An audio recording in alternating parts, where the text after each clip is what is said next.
Welcome to the Case of the Week podcast, where each week we break down a recent decision in electronic discovery case law and talk about the practical impact for you and your clients, and keep you up to date on your obligations with electronically stored information as evidence.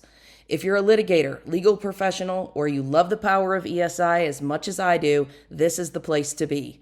I'm Kelly Twigger, the CEO and founder of eDiscovery Assistant and the principal at ESI Attorneys, with more than 25 years of experience navigating the evolving landscape of litigation and eDiscovery.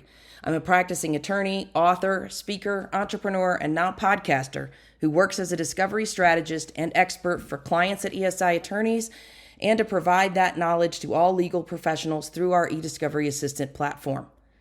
In each episode, we'll tackle a new decision in eDiscovery case law and how it shapes both your litigation strategy and planning for risk mitigation. If you're ready for blunt, actionable insights that keep you ahead of the curve, and maybe a few laughs along the way, this is your go-to podcast. Subscribe or follow now to start embracing the power of ESI as evidence.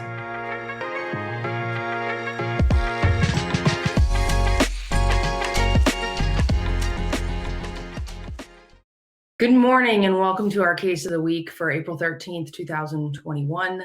My name is Kelly Twigger. I am the CEO of eDiscovery Assistant and the principal at ESI Attorneys, and I'm proud to be with you this week on our Case of the Week series. The Case of the Week is Nichols v. Noom, Inc., and our issue this week is a really important one. It's going to have some massive technological implications for collections and review platforms. And it's one that we're really going to need to pay attention to. It's also one that we're going to need folks to weigh in on and figure out solutions to. The Case of the Week presents this issue, essentially how parties have to collect and produce documents in emails that are hyperlinked instead of being physically attached to emails, as what we commonly refer to as an attachment. In Nichols, Noom used Google Apps to manage its email and documents. If you're not familiar with Google Apps, it works a lot like Teams if you're now using Teams with your organization, where you create documents. The documents are stored in one location. In Google Apps, they're stored on Google Drive. The emails are stored in the Gmail application, and then parties share a link to the documents back and forth. Version tracking is done via the actual application and stored in Google Drive. And so the question becomes, when you produce documents that have links to documents in them versus actual attached physical documents to them that tools do not generally collect, what is a party's obligation to provide those hyperlinked documents? It's going to be very important going forward because we're going to see that the current collection tools that are designed are not dealing with this issue. We also don't necessarily have a way to deal with it in the review platforms unless we have standard metadata fields that allow us to link documents back together with what we would call their parent email. So let's talk specifically about the Nichols case. This Nichols decision that we're looking at is a motion for reconsideration from March 11th, 2021. Judge Katherine Parker is the United States Magistrate Judge for the Southern District of New York. And you know from eDiscovery case law in general that, the judges in the Southern District of New York are very well educated on ESI-related issues. It is a hotbed of ESI issues, and this decision from Judge Parker is well thought out and considered. It raises some challenges as to what the court's role is in these kinds of technological issues and what the parties' obligations are to plan for them. We're going to talk about that a little bit in the takeaways. So let's talk about the case. Nichols was a class action litigation, or is an ongoing class action litigation, alleging that Noom failed to allow subscribers to cancel their subscriptions. It was filed in May of 2020. And as the court notes in the motion for reconsideration, both sides have very knowledgeable counsel on ESI-related issues. The parties began to negotiate an ESI protocol, but disagreed on some major aspects of it, which required multiple conferences with the court. One of those aspects was the collection of documents in the Google Apps services. Noom agreed to collect and did collect data from multiple sources, including Gmail, Google Chat, Google Drive, Google Calendar, Slack, and several other reporting tools and databases. They also agreed to produce a long list of metadata. In November, so 6-7 months after the case was filed, The parties advised the court that they had agreed to Noom's use of Google Vault, which is Google's extraction tool for its services, to collect documents from Google Drive, even though file path metadata would not be available for documents that were collected using Google Vault. So file path metadata is really important if, one, you want to understand where data came from, and two, you want to be able to link any kind of documents back together again. The parties disagreed on the use of Google Vault to collect emails from Gmail. And in November, the parties asked Noom to use a forensic tool called FEC that would allow the links in the Google Mail to collect the associated documents and provide metadata in the same way that attachments are normally handled with documents, right? So we're really looking here at the difference between I have an email and there's a Word document attached to it. A normal collection tool will attach that Word document to the email. It'll maintain a parent-child relationship. There'll be a link between the two documents, and you'll be able to keep that relationship within your review platform. Where you have a hyperlink instead of an actual attached document is where we have the issue. So the plaintiffs here asked the court to order Noom to use a forensic tool to collect information instead of using Google Vault. So on the initial motion, which was prior to this motion for reconsideration, Noom put in an affidavit, an ESI expert, that stated that Google Vault was an industry accepted tool and that it was a reasonable collection tool that was used by the majority of Google's business clients. They also stated that the collection of emails using FEC, the forensic evidence collection tool, while collecting documents in Google Drive, so two separate collections. If we collect in Google Drive and we use FEC to collect hyperlinked documents from email, it would result in a significant number of duplicates in its review population that could not be culled through deduplication. There's not specifics on why they couldn't be culled through deduplication. Guessing the hash values must have changed when you collect them, because those are all created by your processing tools. Following that original motion, the court allowed Noom to use Google Vault and stated that if there were certain documents that were discovered in the production that contained hyperlinks for which the corresponding hyperlink document could not be located or identified, i.e. the plaintiffs couldn't find it from the documents that were produced from Google Drive, then the plaintiffs could raise the issue with Noom, and Noom would be required to provide the document or the Bates number. And Noom stated that from the start, they were willing to do this for a reasonable number of documents. Fast forward to Noom uses Google Vault to collect documents from Google Drive and from Gmail, produces those to the plaintiffs. The plaintiffs look at the production and realize that there are thousands of documents that contain hyperlinks to other Google Docs, and they have no way to be able to link the documents that may have been produced from Google Drive back to those emails. So essentially what happened here is that Noom collected emails, reviewed and produced those emails without producing the hyperlinked attachments that would have been documents. There's a separate issue of there being other kinds of hyperlinks that might not be connected, but let's just stay with them as documents for now. So Noom produced emails with hyperlinks to documents that were not attached. Noom separately produced documents from Google Drive that would likely, some of which have been attached to these emails, but they did a separate analysis from a responsiveness production perspective as to whether or not these should be produced. So ostensibly, you've got emails over here that were produced to the plaintiffs with hyperlinks. With those hyperlinked documents were not produced because they were decided over here that they were potentially non-responsive. So that's the practical issue that we're dealing with here. And it turns out that we're not dealing with a few documents or a reasonable number of documents. We're talking about thousands of documents. So now you've got a situation where the plaintiffs have to go through and manually identify or write some kind of computer script to identify all of the cases where hyperlinked documents exist that they're unable to piece back together from the Google Drive documents. So that's thousands of documents. That's above and beyond what the parties agreed to deal with after the court's initial order that they could use Google Vault. So plaintiffs come back to the court and they argue to the court that, one, we want the court to clarify their previous orders and rulings regarding the defendant's production of documents linked to Google Drive documents via hyperlink. They ask for the court to reconsider the prior rulings that Noom be permitted to use Google Vault, and to the extent that documents were identified, that the plaintiffs came back to Noom and said, we need to have the Bates numbers for these documents. Basically, they say to the court, we need you to revisit your earlier opinion. In this motion for reconsideration, the plaintiffs asked the court to, again, require Noom to use the forensic evidence collector, which is a tool called FEC from Metaspike, to recollect Google Drive and Gmail documents so that any hyperlinked documents are also pulled as part of the document family, right? So we're looking at using a tool that would allow those documents to be created as attachments in the way that the standard eDiscovery collection process has been done.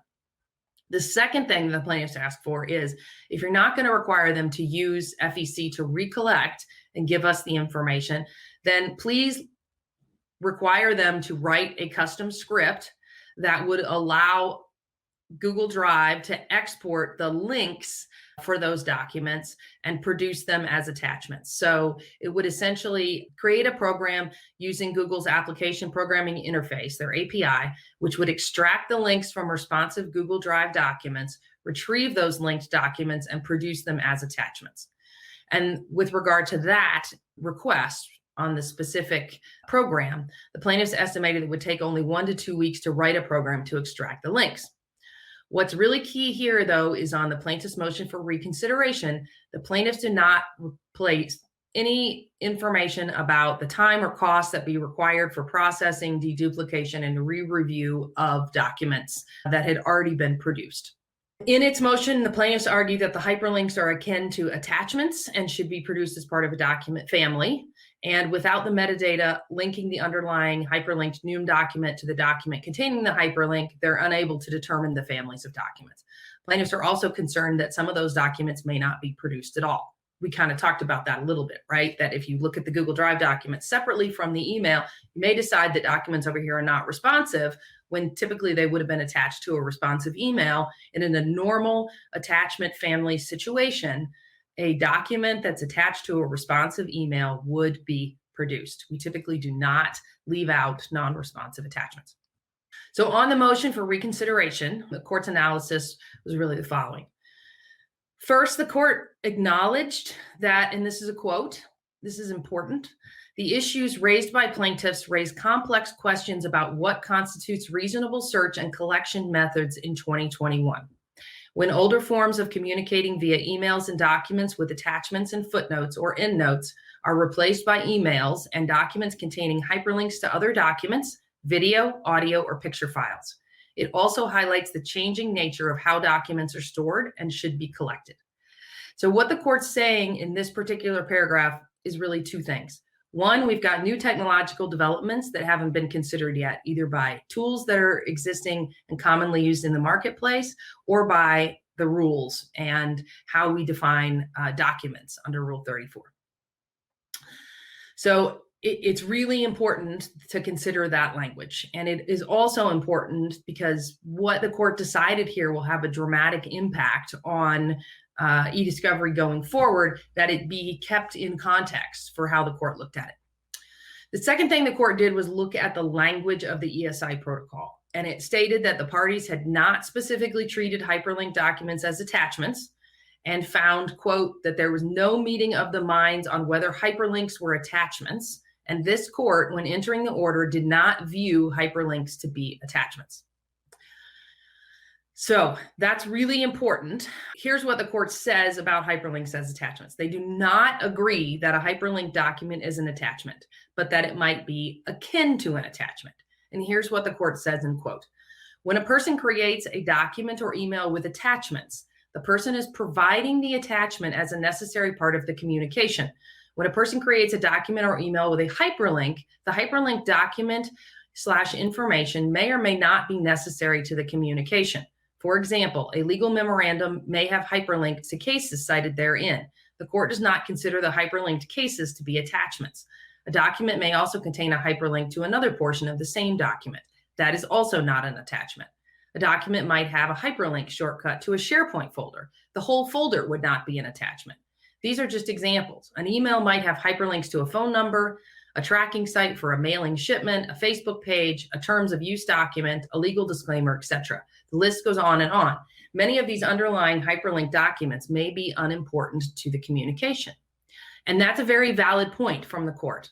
But the flip side of that is that some of these underlying hyperlinked communications may be extremely relevant to the communication. And so the balance here is one that the court looks at from the considerations that are present in the federal rules, proportionality, and cost considerations based on what's already been done in the matter.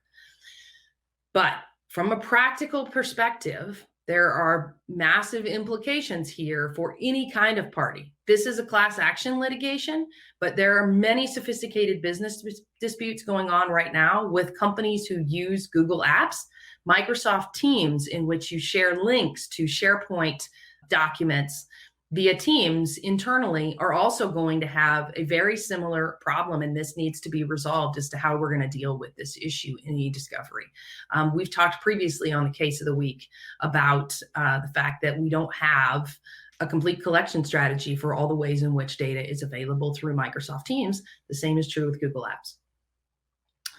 The court also found that it was entirely speculative how many underlying documents were relevant and material to the case, and that the current process that it had outlined, allowing Noom to use Google Vault and having plaintiffs identify documents with links that needed to be provided, was appropriate to allow the plaintiffs to evaluate their production and determine if there was an additional need for targeted pulls. The court also noted, as I mentioned, the proportionality and Rule 1 concerns of costs and delay.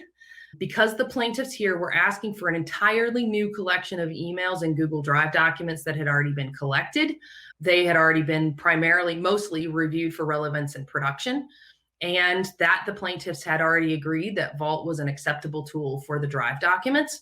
The court basically denied the motion for reconsideration.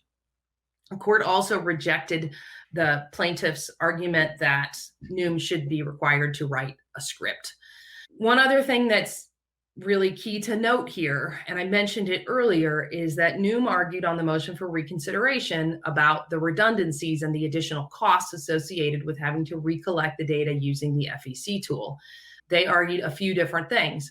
One, that because they would be recollecting the same link from dozens of emails, which happens all the time, right? We see the same attachment attached to multiple emails in a production, that they would be pulling that same document tens, if not hundreds of times in some cases, that it would increase the review population, complicate deduplication, delay production, and impose additional costs on Noom to the tune of about $180,000.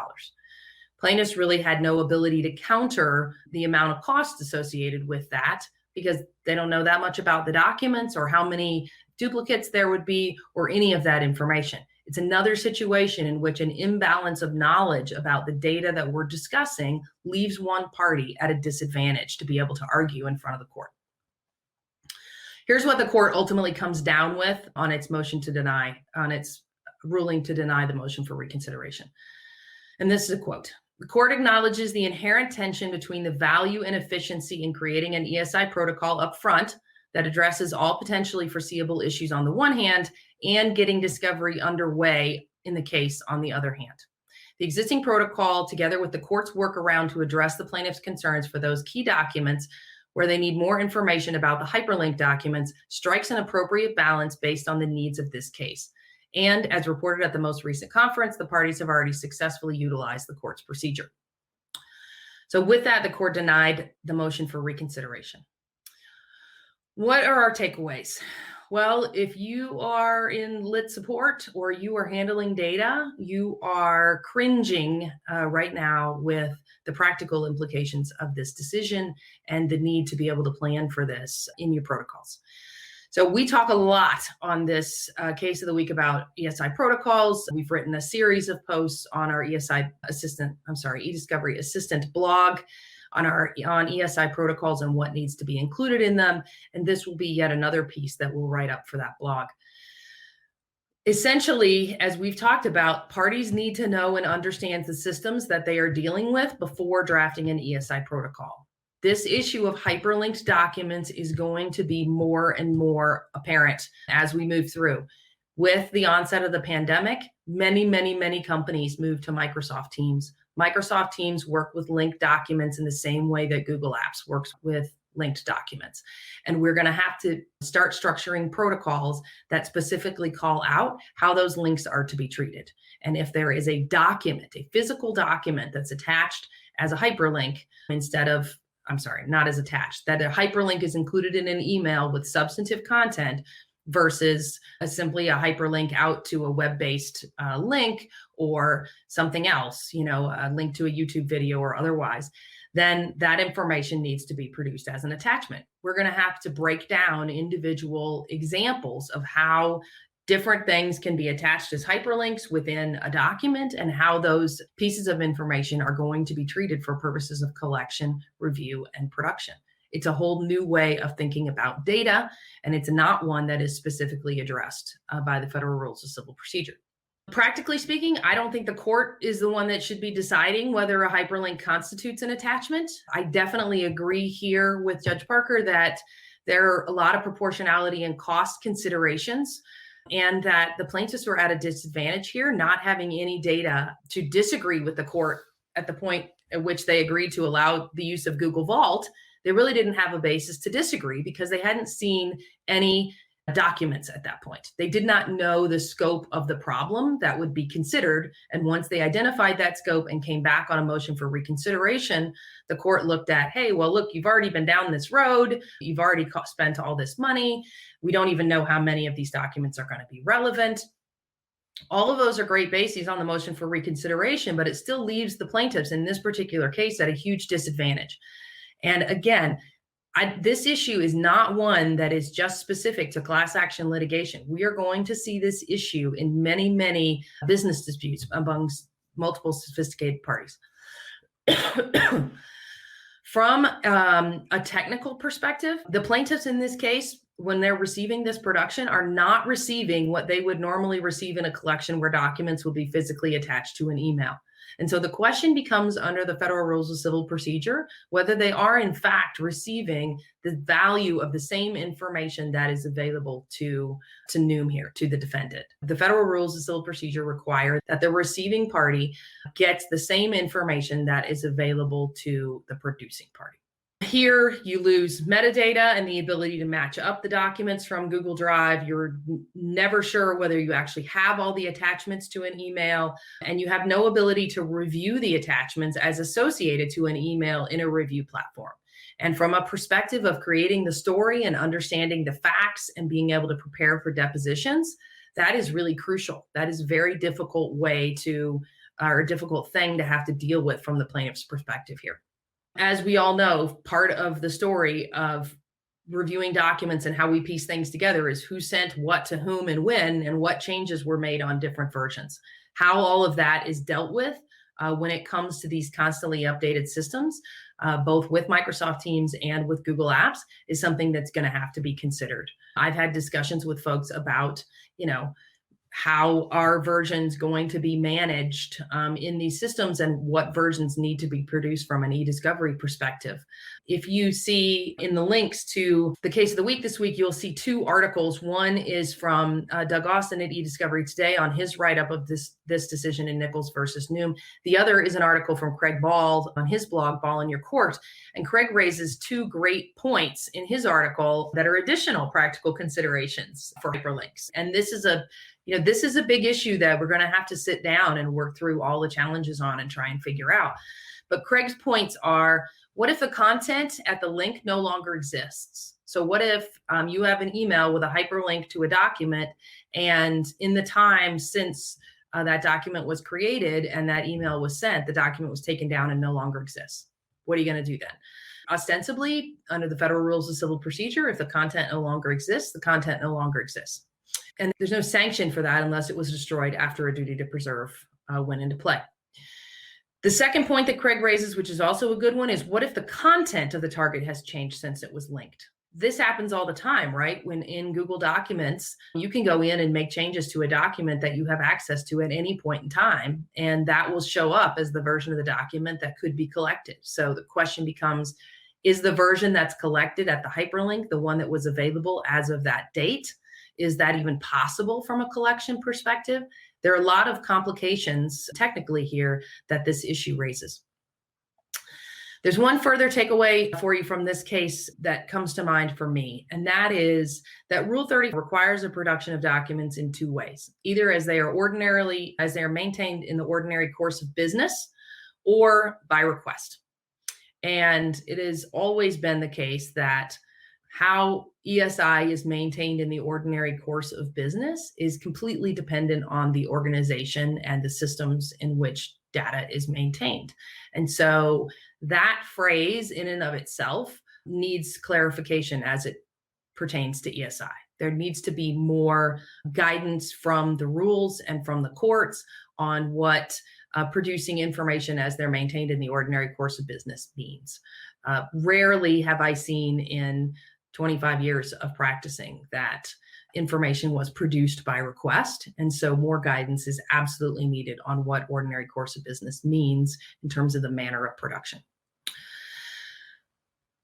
As I mentioned, this is a really important issue that we're going to have more clarification on, not only from the courts, but in the meantime, you need to make sure that when you're engaged in litigation, that you understand that if you're dealing with Teams, if you're dealing with Google Apps, if you're dealing with any system in which documents are now attached as hyperlinks as opposed to as standard attachments, where the Word document or the Excel file or the image are physically attached to the email that is sent to you. How are you going to deal with those? And you need to look at language in your ESI protocols and plan for how that information will be provided to you, and make sure that both sides have the capabilities from a collection perspective to provide information in that way. That's our case of the week for this week. Please join us next week as we'll pick up a new issue. Again, if you are interested in trying out the eDiscovery Assistant application, you can sign up for a free trial in the upper right-hand corner of the website at eDiscoveryAssistant.com. Thanks again for joining me this week, and we'll look forward to seeing you next week. Thanks for joining me on the Case of the Week podcast. Tune in next episode as I discuss a new decision in eDiscovery case law and identify the issues you need to be paying attention to and how they can help you do better discovery for your clients and leverage the power of ESI. Be sure to subscribe and leave a review to help others discover the show and be kept in the know on all things electronic discovery. I'm Kelly Twigger. See you next time.